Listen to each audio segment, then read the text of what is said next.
sama sponsorship Jihan. Benar. Apa aja nih? Ada Bank BRI. Terima kasih Bank BRI. Lalu Ada Waskita. iya, dan juga Pura Group. Terima kasih banget nih buat sponsor-sponsor kami yang sudah membantu acara ini hingga bisa berjalan dengan sangat sama lancar. dengan baik. Nah, jangan lupa acara puncak kita ada di tanggal 10 Maret. Iya. Insya Allah kalau nggak ada lain kita akan ada yang namanya fashion show. Nah, bertanya-tanya kan itu gimana tuh konsep fashion show di masa pandemi, apalagi yang konsepnya adalah dari para akademisi. Benar. Bukan dari model. Bukan dari modelnya. Kalau dari model pasti semua orang udah tahu. Iya. Cantik seperti apa jalannya, ya pasti terselenggara dengan baik. Nah kalau kita dari akademisi nggak akan kalah kerennya. Oke, tetap aja gitu, tetap keren. Seperti acara-acara fashion show seperti Oke, baiklah. Kita kan tadi udah nih Ibu Indri berbicara tentang usaha yang dijalankan oleh Ibu Lina. Nah sekarang ada display baru nih, kita lihat-lihat apa ini. Lihat dulu dari Tanti Kitchen. Oke, Tanti Kitchen ada 3 produk yang baunya sampai sekarang ini udah bikin lapar nih, benar banget. Aku pernah nih order ini sendiri ya. Memang bukan kaleng-kaleng kalau kata Hotman Paris. Oke, bukan kaleng-kaleng, ini ada pisang hijau, ada juga batagor, ada juga dimsum. Iya, benar banget. Dan ada juga owner of Tanti Kitchen. Sapa dulu dong teman-teman yang sedang menonton. Halo teman-teman, kenalin ya aku Xiaomi. Kalau dibilang owner sebenarnya ini berdua mama sih sebenarnya. Tanti itu nama mama aku gitu. Kan sebagai anak ya ikut membantu kan. Iya dong. Kalau masih dalam kartu keluarga masih kan masih menjadi tanggung jawab. Iya, masih benar punya tanggung jawab sekali ya, untuk membantu orang tua. Nah, Xiaomi ini sebagai mahasiswa dari program studi manajemen Han. Oke. Angkatan 2017. Sekarang lagi dalam proses skripsi ya. Doain ya Bu. Iya, doain ya semua yang nonton. Siapa tahu bisa dapat doa yang lebih banyak nih. Iya. Nah, Xiaomi kan kamu sebagai mahasiswa UPN nih gitu kan. Iya, Kamu juga tergabung kan di edisi. Iya. Tapi dia kepengurusan sudah dimisioner gitu kan. Oke. Tapi nggak apa-apa nih, karena berkat kamu ngerasa nggak sih berkat edisi bahwa jiwa-jiwa bisnis kamu itu jadi tumbuh? Banget sih Bu. Kayak gimana tuh? Di edisi kan perkumpulan teman-teman yang tertarik sama bisnis gitu kan. Terus mereka tuh juga sering ngadain kalau kemarin itu kan karena lagi COVID jadi di rumah, jadinya tuh training atau seminar-seminar tentang kewirausahaan kan. Nah itu tuh kalau datang ke acaranya edisi walaupun online itu tuh dapat banyak banget insight bisnis yang bikin wawasan dan pengetahuan baru gitu. Gitu. Terus jadi seneng sih dapat yang baru. Terus apalagi terakhir kepengurusan kemarin tuh aku kayak ada pelatihan singkat lah, walaupun singkat tapi itu berkesan banget ya dari universitas lain. Dan itu sangat, aku merasa dapat apa ya, pencerahan baru sih, benar-benar dikasih saran yang sesuai apa yang aku pengenin gitu. Oke, ini nggak peres kan? Ada pembinanya kan? Coba tahu nih, kan ada Bu Indri jadi sebaik-baik nih. Jangan peres-peres. Memang kita ya. sedang mempromosikan edisi supaya makin banyak jiwa-jiwa entrepreneur muda. Oke, semoga ya ini setelah menonton. Nah dari Xiaomi sendiri nih, apa awalnya ide dan inovasi untuk sampai bisa buat Tanti Kitchen, dan ini sejak kapan sih ada Tanti Kitchen ini? Oke, kalau misalnya tadi yang Lina Cake itu dari sebelum pandemi udah ada ya. Jujur Tanti Kitchen tuh baru ada pas pandemi Kak. Gitu. Jadi awalnya tuh mama buka kantin kan di sekolah. Tapi karena pandemi jadi kan harus tutup tuh kantinnya. Nah ya udahlah di situ. Ya gimana ya, putar otak lah ya istilahnya. Gimana supaya bisa tetap jalan ekonomi di rumah. Ya udah akhirnya bikin deh Tanti Kitchen. Gitu. Iya, jadi Xiaomi ini wujud nyata dari mahasiswa yang selama ini bertanya-tanya loh kan, ada nggak sih mahasiswa yang berbisnis gitu kan? Pede nggak sih berbisnis kalau kita masih mahasiswa? Nah ini Xiaomi ada gitu kan. Karena memang ibu tahu banget Xiaomi ini struggle memulai bisnisnya itu pertama dari supplier ya. Reseller salah satu produk kecantikan. Iya. Terus selama pandemi dia bikin usaha masker kain, dan sekarang dia shifting ke yang makanan gitu kan. Kenapa sih Xiaomi kemarin sempat berhenti yang di masker? Padahal kan kalau sekarang sih masih tetap aja yang bisa berjalan. Masih ada trennya juga sih sampai sekarang Sampai kalau masker. sekarang. Ada yang modelnya jepitannya juga gitu kan ya. Iya. Kenapa sih berhenti dan akhirnya lari ke makanan yang bisa dibilang resikonya jauh lebih tinggi loh. Oke. Oh sebenarnya ini aku dapat pelajaran juga sih dari kenapa aku menghentikan masker itu. Jadi kan kemarin tuh ada isu-isu ya katanya nanti 2021 vaksin juga udah ada gitu kan. Terus aku pikir kalau misalnya udah ada vaksin, ya udah berarti orang coronanya selesai, orang udah nggak pakai masker gitu kan. Ternyata malah masih butuh pakai masker udah gitu. Sekarang maskernya makin lucu-lucu ya. Iya. Ada apa namanya? Gantungan Iya, maskernya ya. tali-talinya Strapnya, itu. Nah dari situ aku belajar banget sih, berarti nggak boleh asal memperkirakan sesuatu gitu. Yang tadi aku pikir berarti 2021 orang udah nggak pakai masker karena ada vaksin, ternyata masih pakai gitu. Jadi nggak boleh sotoy lagi kali ya. Ya berarti Kedepannya gitu. harus baca marketnya juga ya, Iya. maunya seperti apa. Karena memang menurut Jian sendiri walaupun udah nggak ada covid nih, masih mau nggak sih kita pakai masker? Masih, karena kita masih ada rasa ketidakpercayaan Nah, sama itu beberapa sebenarnya aku hal. juga kayak nyesal gitu sih berhenti, tapi ya udah buat pelajaran ke depannya. Iya bener banget nih, pelajaran sama yang tadi udah dibilang kan sama pembicara sebelumnya, kalau kita masih muda itu gagal itu adalah hal yang sangat wajar. Iya, Benar. setuju sih, aku sering dengar istilahnya habisin dulu deh jatah gagalnya gitu selama masih muda. Karena kalau makin tua nanti malah makin banyak ketakutan. Iya benar. Tapi seenggaknya walaupun selama hidup tuh kan pasti belajar gitu ya. Kalau belajar dari usia dini seenggaknya buat kedepannya udah tahu lah ya. Iya. Walaupun pasti masih harus belajar banget. Oke. Nah untuk Tanti Kitchen sendiri ini siapa sih yang awalnya memulai, kan awal dari masker ke ini kan? Apakah karena ibu dari Xiaomi sendiri yang kayak ayo kita buat ini, atau Xiaomi sendiri yang melihat bahwa pasar dari makanan ini ternyata masih ada gitu? Jadi awalnya kayak gimana? Kalau awalnya kayak tadi aku bilang ya, awalnya tuh mama buka kantin, tapi karena kantin tutup, sekolah tutup, otomatis kantin tutup, berarti kan nggak ada income nih. Nah berarti ya mau nggak mau jualannya dari rumah gitu kan. Nah dari rumah awalnya sih bikin somai, batagor gitu-gitu itu juga banyak banget struggle-nya, nggak sekali bikin langsung enak gitu kan. Banyak coba-cobanya lah gitu. Nah awalnya sih cuma jual di WhatsApp ibu-ibu lah, mama kan gitu, sama aku teman-teman WhatsApp aja. Nah tapi ternyata kayaknya sayang sih kalau nggak masuk ke Instagram kan zaman sekarang. Terus akhirnya yaudah deh sekarang lumayan banyak juga di Instagram selain dari WhatsApp gitu. Berapa besar Xiaomi omset yang kamu dapetin? Aduh saya belum minta izin mama saya nih. Iya belum banyak banget juga sih. Tapi alhamdulillah. Sekarang jauh lebih banyak lah peminatnya ya.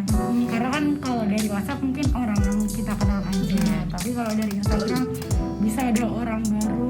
Iya, nge-repost status. Iya. Gitu kan. Jadi sebenarnya teman-teman kalau ada teman yang lagi jualan ya, untuk dipromosiin itu sangat penting banget. Terus dikasih hashtagnya, mungkin kan udah di repost kembali, itu sangat membantu. Jadi kalau ada yang minta repost dong, harap dibantu ya teman-teman. Harap dibantu karena itu bisa namanya juga rezeki kan, kita nggak ada yang tahu kan dari membantu orang itu kita dapat apa. Jadi bisa ya langsung habis ini @tanti.kitchen asik di Instagram, jadi bisa langsung di follow. Dan kalau bisa sekaligus juga untuk membanggakan bahwa produk-produk UPN Veteran Jakarta juga sangat-sangat bagus dan bisa bersaing kayak gitu ya. Jadi kalau nanti sekiranya habis dari lulus sambil nyari-nyari pekerjaan, ini sudah menjadi pekerjaan tetapnya Xiaomi gitu ya. Benar. Pasti nih orang tuanya bangga banget nih punya anak kayak gini nih. Nah sekarang Jian ada satu pertanyaan dari YouTube channel. Oke, apa itu? Dari Tirta Abigail, ini mahasiswa kita. Jika suatu UMKM mengalami stagnansi, itu disebabkan karena apa? Dan bagaimana cara menghadapinya supaya bisa tumbuh dengan optimal khusus di masa pandemi? Nah kayak misalkan Xiaomi nih, usahanya sedang mengalami stagnansi, nggak bisa berjualan dengan jumlah yang banyak, atau mungkin tiba-tiba penjualannya jadi menurun gitu kan.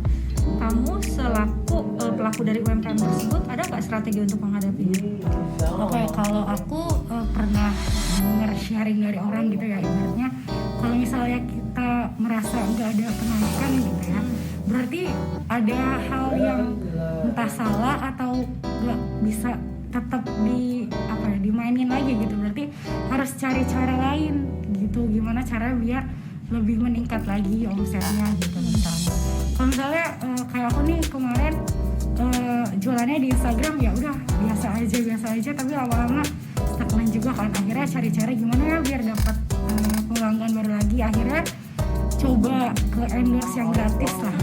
Nanti kan dari dia orang si influencer ibaratnya tuh kayak micro influencer gitu lah ya. Kita nggak harus bayar, kirim makanan aja, dia share dan alhamdulillah tuh berasa sih. Dari ada Kenaikan ya? Iya, nambah followers baru, nambah pembeli baru juga gitu. Jadi kalau misalnya stagnan berarti harus coba cara lain biar tumbuh lagi gitu. Jangan itu aja yang Inovasi penting banget nih untuk pelaku UMKM dalam masa pandemi seperti ini. Yang akan Xiaomi kasih tahu nih ke orang-orang yang lagi nonton tentang pembelajaran dari UKM IDC itu sendiri. Kalau di IDC ya aku tuh belajar bahwa usaha tuh dimulai dari sekarang di usia dini tuh nggak ada salahnya kok gitu. Banyak banget ya pengusaha-pengusaha yang mulainya tuh dari umur-umur masih muda gitu, walaupun pas baru mulai tuh bener-bener nggak langsung bagus gitu. Justru dari proses belajar itu kita jadi tahu kedepannya harusnya kayak gimana gitu. Terus di edisi tuh juga kayak tadi aku bilang ya sering ada training jadi ngasih ilmu baru gitu kan. Terus punya pembinanya juga baik banget kan. Waduh. Gimana ini? Jadi tuh kalau edisi tuh disupport banget gitu, kayak diusahain banget. Kalau sih gitu. galak loh. Aduh. Galak banget. Meragukan nih testimoninya nih kayak gini nih. Jadi saya adalah galak itu dalam artian gini, karena kita kan UKM itu ada timeline-nya ya, ada waktu-waktu saat kita melakukan satu kegiatan dan nggak boleh loss nih. Pangsa pasarnya juga jangan sampai kehilangan gitu dari edisi ini. Karena memang kenapa sih dari tadi mungkin teman-teman di YouTube kenapa ya edisi mulu dibuat, karena ini termasuk UKM baru, udah kegiatan mahasiswa baru yang memang sangat relate sama kebutuhan dari mahasiswa tersebut. PKM, program kegiatan atau kreativitas mahasiswa gitu ya. Nah, selama ini mereka selalu mencari pembinaannya di mana gitu. Ya sebenarnya ada gitu di edisi. Rasa ya jika benar. Ujung acara. Iya. Kita udah tadi di awal ngedengerin materi dari sektor perbankan. Iya, ada Bapak Teguh. Terus dari akademisi, dari Bu Jubaida, terus ada dari pelaku UMKM, Bu Lina, dan sekarang mahasiswi dari UPN Veteran Jakarta yaitu Xiaomi, owner of Cantik Kitchen. Oke, baik. Jadi sebenarnya apa yang bisa kita simpulkan dari acara hari ini adalah UMKM tuh sangat amat memiliki dampak loh untuk perekonomian Indonesia. Dan aku sendiri secara pribadi, pasti teman-teman yang lagi nonton juga ngerasa nih bahwa sebenarnya kita itu adalah roda penggerak ekonomi Indonesia yang kalau kita buat usaha, kita kreatif, inovatif, itu seluruh perekonomian Indonesia itu bisa berjalan kalau kita masih bisa mencoba. Benar. Dan banget sih itu. Semuanya penggeraknya berawalnya dari jiwa-jiwa muda. Iya. Ya kan, muda. Saya juga masih muda. Kalau kelihatan sekali. Terima kasih. Oke. Ya, semoga di acara yang berikutnya teman-teman yang nonton juga jadi makin banyak, dan harapan kita tadi semua para pelaku UMKM setelah menonton acara ini tuh dapat insight yang baru, dapat semangat baru atau motivasi baru. Jadi mereka tetap terus bergerak nih, usaha itu terus berjalan ya. Benar sekali. Kalau tadi ada masalah pendanaan, ada bantuan perkreditan. Iya. Kalau kurang dari informasi, ada nih di FEB UPN Veteran Jakarta yang siap membantu gitu kan untuk teman-teman UMKM semua. Ada pembinaan dan juga ada pemberian informasi dari UPN Veteran Jakarta, dan juga mahasiswanya pun udah diberikan pendidikan dari awal banget nih tentang entrepreneurship. Jadi sebenarnya UPN Veteran Jakarta ini seperti yang Ibu Indri bilang tadi, sebagai kampus bela negara sudah melakukan tugas sebaik mungkin untuk memberikan impact kepada perekonomian. Bela negara nggak harus kalian ikut perang. Bela negara itu bisa diartikan lain dengan kalian membela sistem dari perekonomian kalian masing-masing. Menggerakkan roda perekonomian Indonesia gitu, apalagi di tengah pandemi COVID-19 ini. Kita berharap semoga pandemi ini semuanya bisa pulih ya, vaksin jadi bisa cepat disalurkan kepada setiap masyarakat, dan sehingga akan banyak UMKM lain yang bisa lebih tumbuh, yang bisa memberikan dampak yang positif lah untuk perekonomian kita. Iya benar. Gitu deh. Oke, sebelumnya juga kita mau berterima kasih sekali lagi Dan kepada terus menerus ya sampai acara ini selesai, kepada para sponsorship kita. Iya, ada Siapa aja sih? Bank BRI, Bank Rakyat Indonesia, terima kasih banyak. Terima kasih Bank BRI, terima kasih kepada UAS kita, Dan terima juga kasih kepada Pura Group. Baik. Dan juga jangan lupa nih untuk teman-teman yang lagi nonton, akan ada acara puncak Yes, pada tanggal 10 Maret 2021. Ada tadi fashion show. ada fashion show dan juga ada panggung dosen, akan banyak nanti edukasinya, dan juga akan ada narasumber atau pemateri yang juga nggak kalah kerennya deh gitu, yang memberikan insight nanti ilmu-ilmu baru sama teman-teman semua. Oke, baik. Jadi kita sudahi saja. Iya, nggak kerasa nih Gina. Karena nggak kerasa banget nih, udah jam berapa sekarang? Jam berapa nih sekarang? Kita dari tadi sudah berdiskusi dan Iya. tidak terasa kita ada di penghujung acara yang memang kita harus menyudahi ini. Iya. Say goodbye sama teman-teman yang ada di YouTube, Jihan. Selamat tinggal teman-teman, Bye. sehat Sampai selalu. ketemu ya Iya. di tanggal 10 Maret Maret. Tetap 2022. di channel YouTube-nya UPN Veteran Jakarta. Jakarta. Kalau gitu saya Indah Raffi undur diri. Dan saya Jihan Zana Fasya undur diri. Sampai jumpa dan stay safe. Nah, assalamualaikum warahmatullahi wabarakatuh.